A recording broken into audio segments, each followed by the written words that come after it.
Alrighty, first thing we want to do, of course, remove the floor mats. Got my Lloyd's mats in there. And pop those up. If they can come out. There we go. Set those aside. And then always like to have the car on so that you still have power to the seats. Otherwise, we'll need to be getting in and out to move the seat front and back.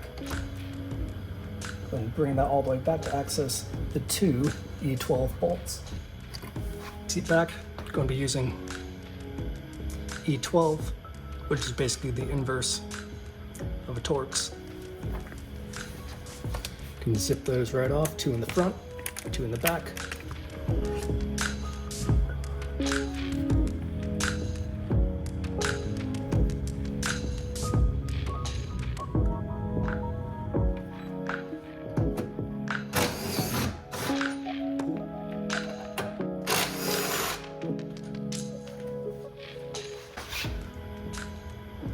That's what you got. And bring the seat all the way forward to access the two mirrored on the rear.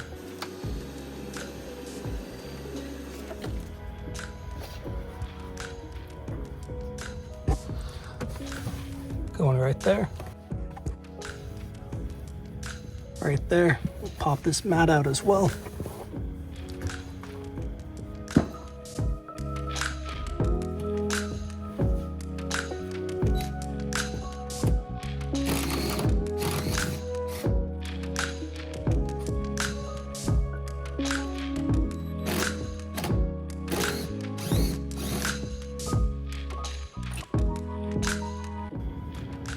Now that we've got both those removed, let's go and bring the seat all the way back now.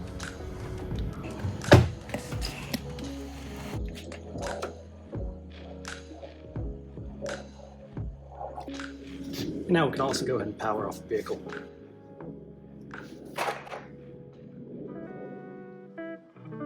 Next step for the carpet removal, going to be removing this first trim piece. Don't need any tools. You just use your fingers. That's really the easiest way for that. Going to be a few clips vertically. You start at the rear, pull straight up. That's one. Another one right here. And then this back part bends up and that comes out and down. Two prongs on that far side. And then you can just bring it down, turn, and pull out.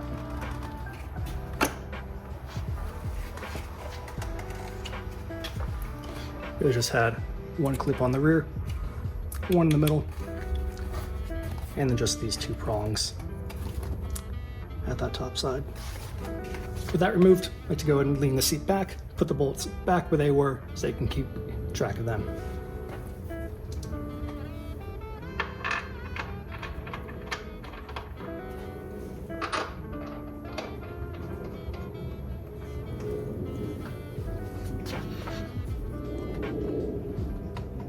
And let's go ahead and throw these back in.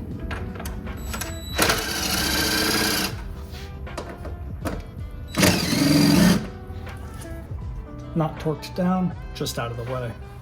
You can go and bump the seat off its track a little bit and let it rest on the rear seats. So lift up, bring it back. Now, you can go ahead. The carpet actually has a seam right here, a little bit behind where that first lip is on the trim piece. That's where it's going to go ahead and break. That separates the first footwell.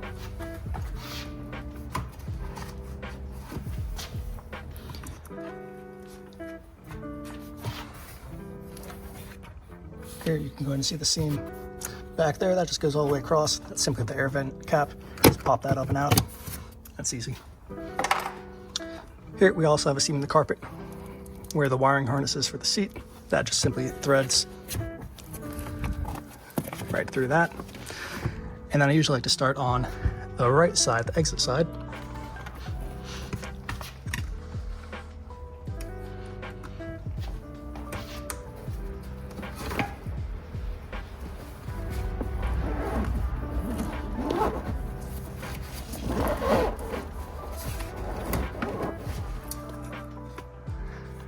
Then you can go and that's all lipped under. Bring that down, roll it back.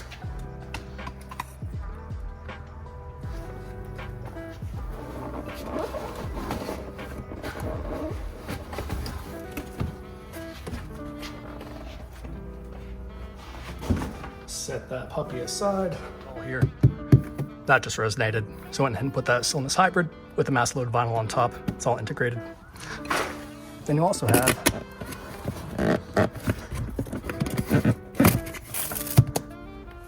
this is styrofoam. Which really is the footrest support. Back there you can see all that hot extruded. So that's all fine. Don't really need to add anything to that, at least not a CLD layer. That won't vibrate or resonate. Same thing behind that styrofoam piece, and then just have the air vent. And this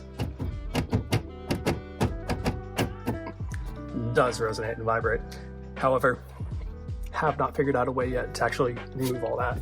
You can go ahead and put, say, neoprene on the inverse, on the flip side of it, to stop some banging, some vibrating, but really minimal results for that. This very easy to do.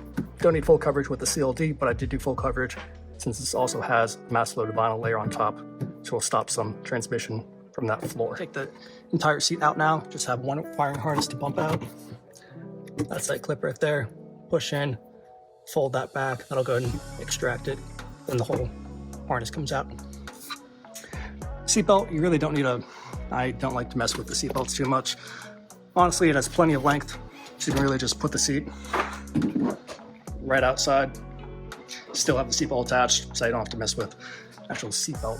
Now, if you want to keep the entire seat inside, which does make it a lot easier since you'll have to navigate around the door sill with the headrest and everything. Not as bad as on the driver's side where you have the steering wheel that you really tough to get around.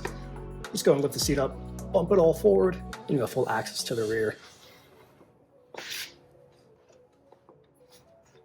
I really don't like to grab here where there's that extension. That's not really a good point, but there is actually a metal frame right under there that you can get a good handle on.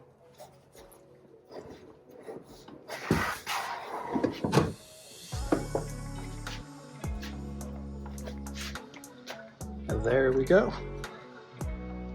And then you can see that's just all carpet down there. Same way, it's lipped under there. Lipped right under there. You can bring it all down, roll it out. Let's go ahead and do that. Alrighty, trying to get a good camera angle for you guys. So here, we're in the rear passenger side, looking at the carpet now. Really, to remove it, you do need to unlip it from that left side with the center tunnel. And you also really need to remove this trim piece. For this to come out though, first need to release it here. So, there's this piece you can kind of pop up at that seam. That will like it enough. You don't need to remove this. Sometimes that can be kind of hard to get in because you have the adjustment for the seatbelt height. That has to line up perfectly with the notches inside.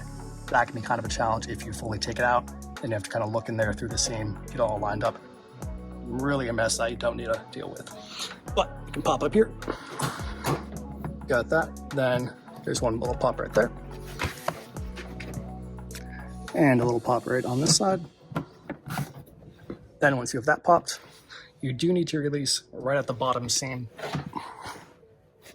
or right at the bottom seam here of this pillar. Really best way is to kind of, really depends on your hands, but that may be a trim tool, or you can just kind of pull back to what the stripping, get right behind it, and then pull like that. That side's done. Same thing on this side. Done. So now the bottom is released. Did not release the top. You can leave that, but that allows you to then pull this bottom piece. One clip on the right.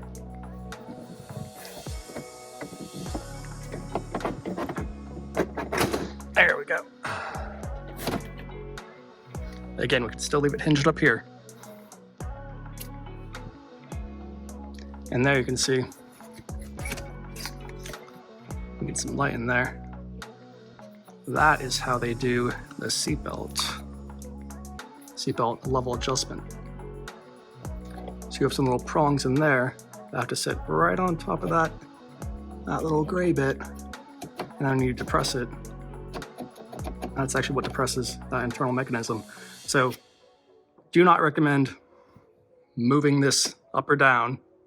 You can push it, but don't move it up and down because it'll be hard to line up again.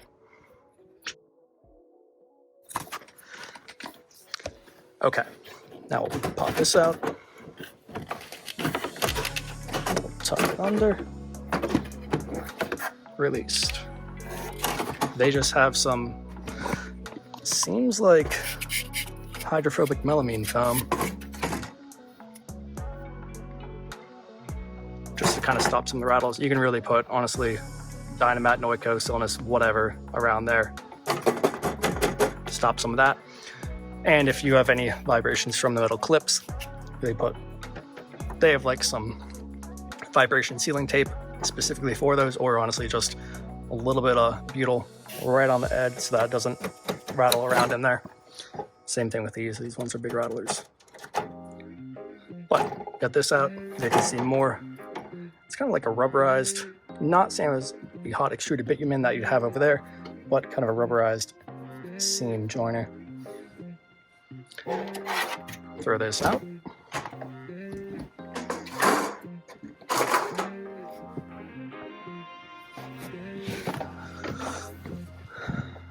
Now here, I have the seatbelt mechanism. I don't mess with that. This is what you have under the entirety of the footwell carpet. You have this closed cell foam, which does a little bit for noise, but really not best for vibration. So this entire carpet all goes underneath the rear seats. So it's all one piece. You really need to do both sides, bring up the seat on the driver's side as well, and then this all comes out in one sheet. Really not a requirement. You can honestly do half each time unless you want to really get something on that tunnel top. But maybe that's another video. Okay, now we're in the back, behind the passenger seat, looking at removing the footwell carpet, or at least flipping it up so we can do some important sound deadening right underneath where those rear seat passengers are going to be. First off, this little flap right here, emergency battery disconnect underneath. So, foam again, pull up on this corner, big old emergency disconnect.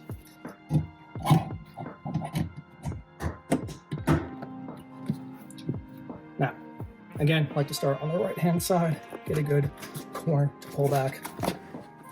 See, that kind of comes up nicely. Again, you can really unfold underneath that lip, and it falls all the way back. And then right where you get around that corner, you really can't pull back much, because then you're going to end up really stressing that lip, that corner. So I kind of stop it right there.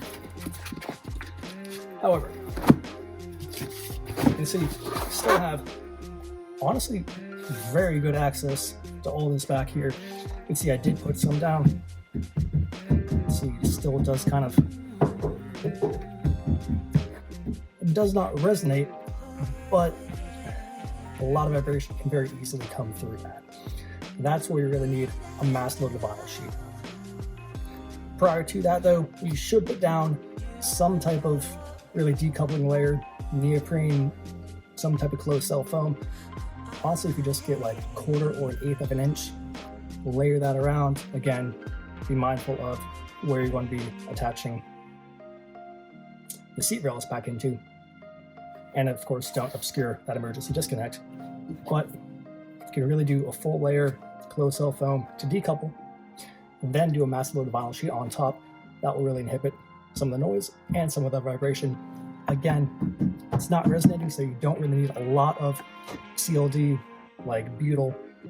Don't need that here. Also have some reinforcing grip, so that's really not going to vibrate. You have a lot of structure there. That's not going to vibrate. And in and have some joining there. Also, I did cover it up with a hybrid mat, but there is also some hot extruded bitumen back there to stop it from resonating. Now, what I do like about particularly the hybrid version of it's Siless, again, you know, not sponsored or anything, I just call it like I see it. The hybrid version, and I'll go ahead and destroy one piece just for science. The hybrid version has a butyl on the bottom, which of course butyl naturally tacky, naturally sticky. That's what gives you that really good adhesion. Not going to melt like an asphalt-based product will. I believe honestly it's probably 60 or 80 mil. That's what most of them tend to be. I do know Noico offers a thicker mill. Not really necessary for a CLD like butyl, since it's really not a sound absorber or a sound barrier. Its sole purpose is to add mass and to stop the resonating of whatever substrate you're putting that on. Back to this though, you can see the bottom is butyl, so it's really easy to go and roll that out, get good adhesion there. And then they actually have,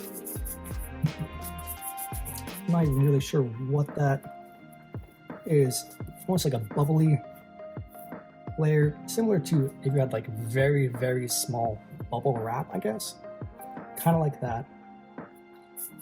Appears to be, yeah. Anyway, whatever it is, it does actually a really good job of decoupling the butyl layer from this top layer, which is technically macellate vinyl. It's not a heavy macellate vinyl, but it does actually do a very good job. For example, if you're inducing vibration on one end of the sheet, you're really not going to have a lot of transmission across that, so it's doing a good job from that. Similarly, if you're inducing some vibration on the underside, on the butyl side, you can even test this with the wrapping paper still on it, the release paper. You're really not getting a lot of vibration transmission directly through, which you would for a CLD layer exclusively, like a Noico, Dynamat, you know, any of those name brands. You really don't need to spend more for a name brand on something like that. They're all extremely similar. Density is extremely similar. Also, really gonna just order tomorrow on that. You can see it's all kind of done in one layer. Really easy application there, and it does do a lot for resonating as well as vibration transmission. If I had more, I'd like to do this whole side. That's what you saw I did on the front passenger side. But I would just check for any. That is resonating a bit there, but I think that's due to transmissions coming into this plastic vent. So let's see if I hold down the plastic. Yep. Yeah, so that's just making the air venting vibrate. That's what that is. Which, of course, when the carpeting is back down, that really does a good job of holding down everything there. Same way with the front passenger's footwell. Carpeting goes right over this. Really does a lot for dampening that entire piece because it's connected. Plus, I did already add some CLD butyl to that. Anyway, this is going to be the passenger rear footwell. A lot of opportunity there. Really, macellate vinyl going to be the best bang for your buck as long as you can properly decouple it. Otherwise, you're just adding mass for the sake of really not a lot of benefit. Alrighty, here we have that B-pillar bottom trim that we removed so we can access the carpet and pull that back. Anytime I remove a panel, always like to check, is it an opportunity to add some mass, stop some resonating, or just make it really just feel more solid. Because the more things that would make it feel solid in the car, the more solid it's going to be some of its parts, right? So here, and you can just see that vibrating. And of course it's vibrating with metal, so I'm going to have some rattling. Now they just put one little sheet, again appears to be probably a hydrophobic melamine, which is pretty good for sound absorption, but it's not going to do jack for vibration. And really its sole purpose in that application, probably just to add some separation. So let's go ahead and add some butyl, some CLD. So here, yeah, that's Siless. and this is an 80 mil. Again, Noico, Siless. If you want to get Dynamat, can, name brand, all the same stuff though. Honestly, just browse Amazon, see what has a good deal. They're always throwing deals around. You know, you can buy a pack of like 36 square feet, you'll have plenty left for later. You can add it to even non-automotive things that are rattling, resonating. Great solution there.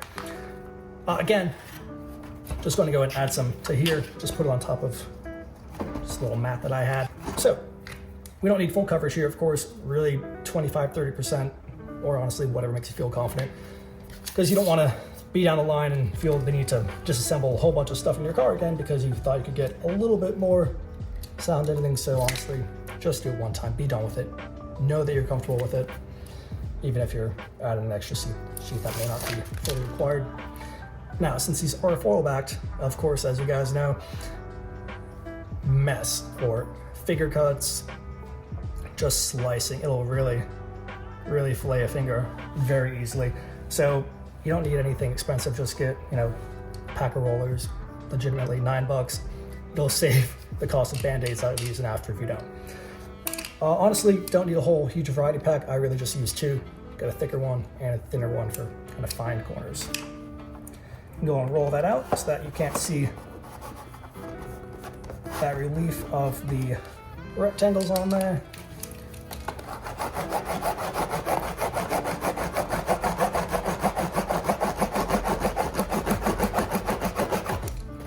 Get that corner. Get that. And then, I like to take the more narrow one, just go ahead and get all the corners so that there's no possibility of a sharp piece of aluminum scratching me if I need to disassemble it, or potentially come in contact with something else that could kind of be abraded away. So just like to get that corner down, or rather the perimeter down.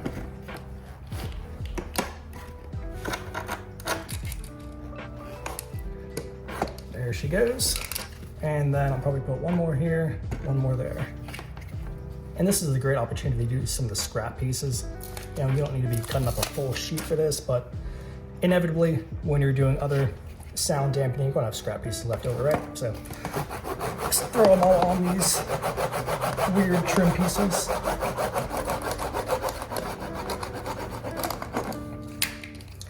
Perimeter.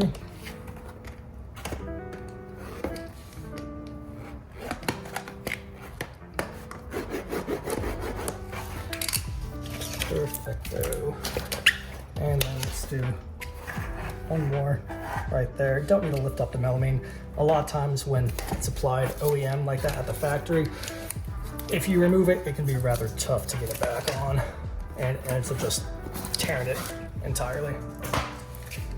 Let's use that more narrow piece. Little visual cut there.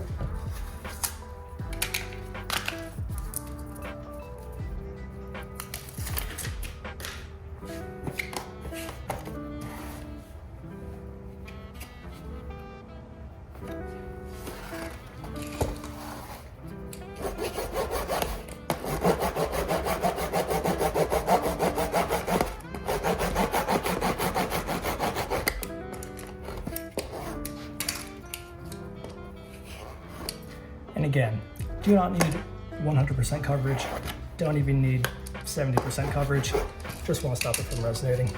And you can feel the density add as well.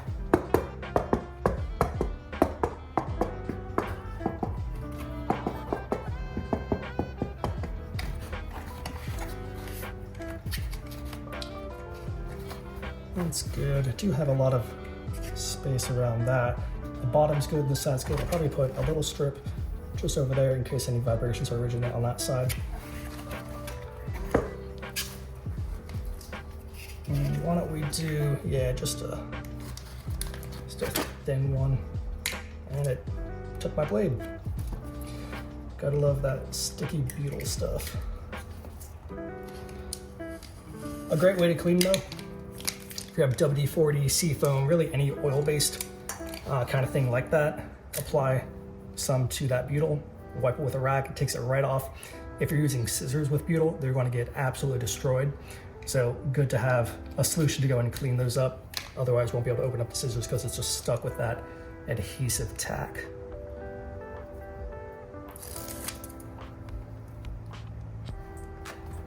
add that around. Again, be careful.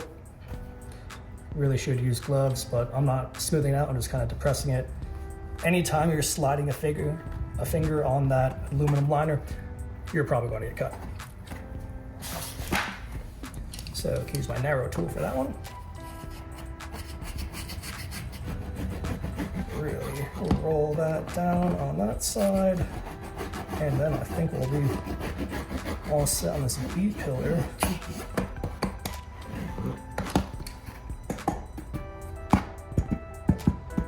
Sounds pretty good to me. Let's see, do we have any rattling with those?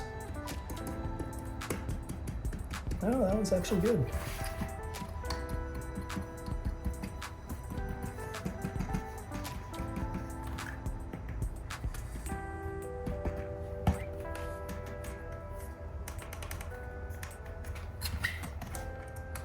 That's actually not bad. That's going to have a clip inside.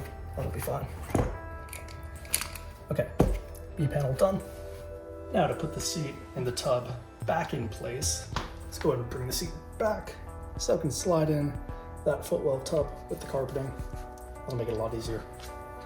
I'm gonna lift in the front, then lift in the back, raise it, bring it all back.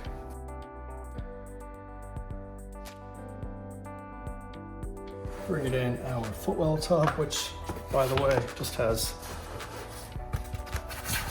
a closed cell foam on the back of it. Not really the best for anything. I'm gonna go in front first, then I'm gonna fold over the back so I can scooch it past the thigh support, then unroll it. So the foot first. Fold this part up, push it below the thigh support, make sure we can get all that. I'm going to lift the back of the seat up, tuck that under.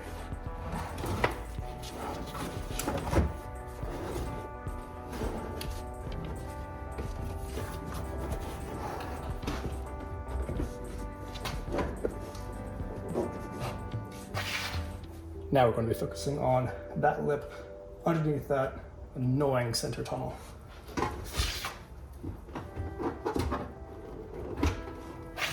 So really the best way for that, you can actually lift up, it's pretty thin gauge plastic. Pull it back, lift it up, lip this carpeting under.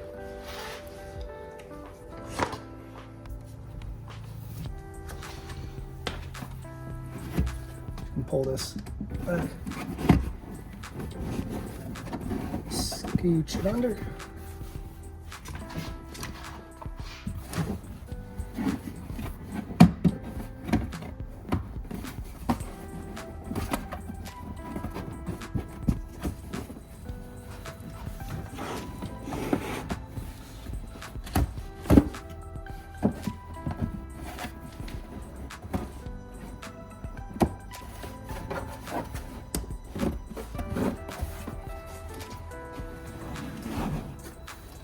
I'm going to move the whole seat forward so I can get part a little bit behind the seat.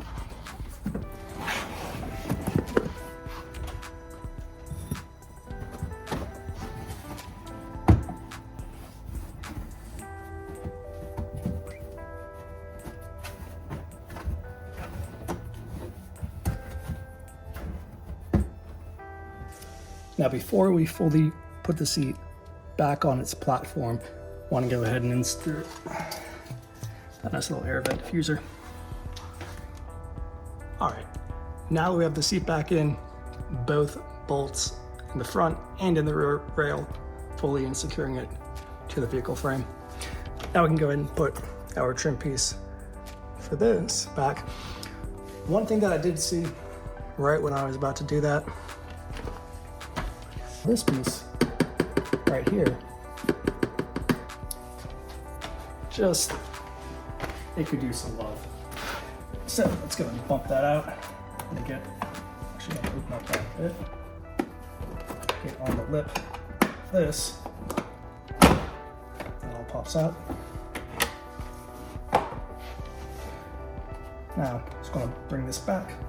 One clip on the bottom. And it just slides down. Just that one clip goes in. You can see just, cheap plastic. Really not much you can do in there. I mean, welded metal for the glove box. Really no vibrations in there. Not even worth to put some kind of sound absorbing foam or even rock wool in there. Not gonna do anything. But we can add, probably do a strip right there of butyl. Let's go and do that. Okay, now that we're at our signature butyl application center, let's go ahead and get a nice strip. Do one piece there. Don't really want to mess up that alignment pin. Which side is a good side? There. Okay, let's just get one and grab the bit again. And put that right there. Perfecto.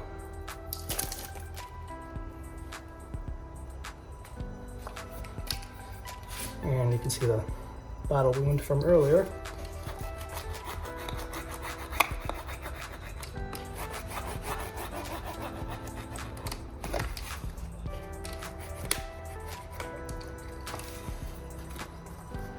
Let's go right around that locating pin.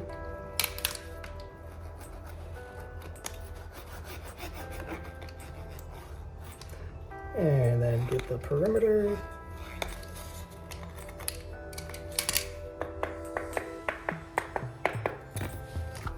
And actually the end cap pieces already, I mean, they have all that structural molding in there. Those actually feel very solid. No issue with that. Save your scrap pieces for a different trim piece. Okay, let's throw our end cap and this little thing back in there. Line it up at the top. Push it up to meet that headliner. Tuck it underneath that weather stripping and find that bottom clip.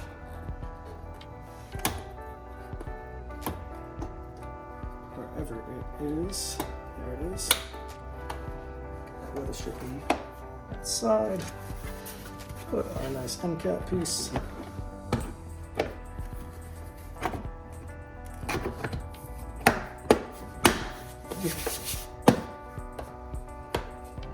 Nice. Now let's put our kicker plate back in.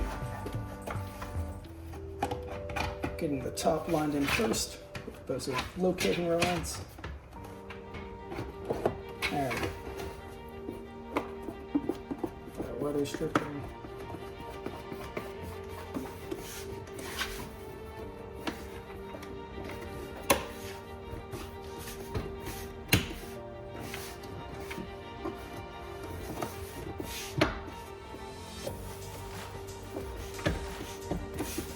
That's it on that part.